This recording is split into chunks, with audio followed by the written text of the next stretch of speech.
you look lovely. Thank you so much. Very, very revealing. A little. I think I just realized it's kind of see-through, so I'll be sucking it in the whole show. No, it looks good. Looks good. Looks good. How are you? Very cool? well, thank you. Really good. Thanks. I'm sorry I haven't had a chance to see these yet. I've seen the promos. It's Connie and Carla. I'm sorry. Yeah. What is it about? I wrote it about my real life. I used to do dinner theater and musical theater, but then I just took it a step further, and I thought, what if these two musical theater girls witness a crime and have to go undercover as drag queens?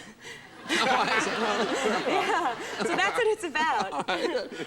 Did you ever you did musicals for real? I did. I did Oklahoma. I did dinner theater, and my job in Oklahoma was with the rest of the cast would be on stage doing the show, and then intermission would start, and we would jump off stage and have to bus everyone's tables, and then bring them their choice of red, green, or yellow Jell-O, whipped cream it, and then jump up on stage and do Act 2. Yeah. Wasn't that like a nightmare? No, I got paid $160. Woohoo! Oh, wow. There you go. Cool. Well, that's pretty good. Is that your strangest acting job? Would that be the oddest? No. I did some things during theater school that, Really? Yeah. Yes. One of the things was the local hospital was training doctors, and so they asked us if we wanted to go down, and I did. And for $50, we were given a list of symptoms, and then we were put in a room, and we had to pretend that we had these symptoms. And the doctors knew that we were actors, and they were in training, so like mine was mono. So they'd give me the list of symptoms, so I'd sit in a room and I'd be like, I'm so tired. I don't feel well. And, and the doctors in training would be like, is it lupus? And I'd be like, oh, my spleen hurts. And they're like, is it shingles? And I was so good at mono that I got asked back 4 weeks in a row. Wow, you became the mono girl. That's very good. Thank you. That's very good. Thank you. Okay, now David Duchovny, I guess he's your leading man in this picture. Yes, he is. No, it seems like you have a bit of a. Is there a personal? Well, when we were looking for the person to be my love interest in this movie, I felt like it has to be someone that I have this chemistry with, like clearly what we're feeling right now. Yes, exactly. And over here, hello.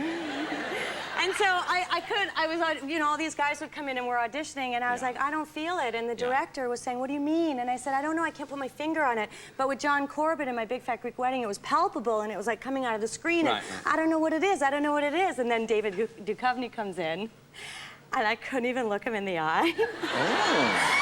Yeah, he was like, hi, nice to meet you. And I was like, hi, David. And I'm trying to like read with him, and I'm stammering my own lines that I've written. I can't even read them. Wow. And so they cast him on the spot. So you cast people that you're attracted to in real life? That's right, I have the best job in the world. Wow, so women are just as sleazy as men. Yes! I love that. You see, Yes.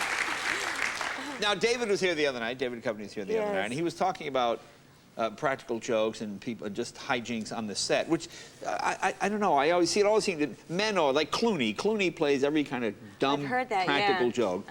But you guys sort of instigated it. We kind of started it. You and Toni Collette. Toni Collette plays Carla, and we're best friends in the movie. And by the time David came in to shoot, we'd been shooting for 4 days, so we were like, tough luck, David. So we. Tony and I toilet papered his trailer. Oh, that's mature. Yeah, very mature, thank you. He walked in and it was just like, right into toilet paper. And he came into the makeup trailer and said to us, all right, first blood. That's all I'm going to say. First blood. And so then a couple days later, I opened my purse, and David Duchovny had gotten someone to take a picture of himself hanging a moon. So I opened my purse and found David Duchovny's naked butt in my purse. And I was talking to my mom when I found it. I was like, anyway, Mom, oh my God, David Duchovny. And she was like, how do you know? Yeah. Exactly. And so then Tony and I got him back by blowing up his butt poster size. And he ran into a shot for his close-up, and we were holding it like, hey. And then he got me back by, this is kind of disgusting, but he put saran wrap over the toilet seat in my trailer. Yeah. So I need to get him back. It's my turn now.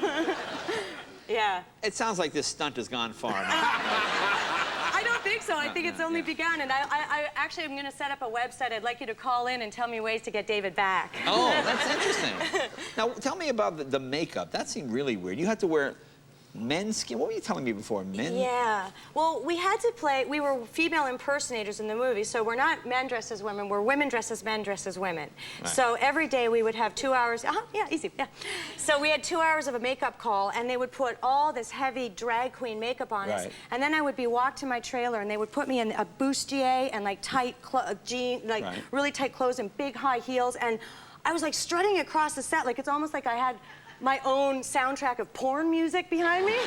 I was like I felt like this superwoman. But the thing is, because we have girl skin here, and when we raised our hands and did all the dancing and singing, it couldn't show, so they would sew us into our costumes. So I'd be on the set doing all this dancing and singing, and you know, I'd have, you know, nature would call. So I'd go up to the assistant stage manager, the assistant director, and I'd go, I have to go to the washroom. And he'd say, no problem. And in his walkie-talkie, he'd be, Nia has to pee. Nia. And you would hear it all across the set. Nia has to pee. As I was being walked to my trailer like a zoo animal. Nia, always a pleasure. Thank you very much. Be right back with the music on Nappy Roots right after this.